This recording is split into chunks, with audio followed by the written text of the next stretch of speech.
সর্বনিম্ন 267 অথবা 68 চান্স হয়েছে, কিন্তু অনেকে দেখবা যে 275 পাইছে, 80 পাইছে, কিন্তু ও কোনো মেডিকেলের চান্স পাইছে না।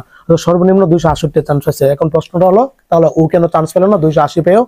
বিষয়টা হচ্ছে ও মেডিকেল সিলেক্টের সময়, মানে মেডিকেল সিলেক্টের সময় হয়তো একটা মেডিকেল সিলেক্ট করে সাবমিট দিছে যে ঢাকা মেডিকেল ছাড়া পড়বে না, কিন্তু অন্যান্য মেডিকেল সিলেক্ট করেনি। কিন্তু ঢাকা মেডিকেলে ধরো সর্বনিম্ন 200 মানে 82, 80, 85 এরকম মন্ত নিছে, কিন্তু ও তো 280 পাইছে মোটমাট সর্বমোট জিপিএ সহ, কিন্তু তার ও কোন মেডিকেলে সিলেক্ট কিন্তু হয়নি। অথচ 258 মানে 68 পরে কিন্তু কোনো না কোনো মেডিকেলে সিলেক্ট হয়েছে। বিষয়টা হচ্ছে এরকম। তো তুমি সবগুলো মেডিকেল সিলেক্ট করবে অবশ্যই।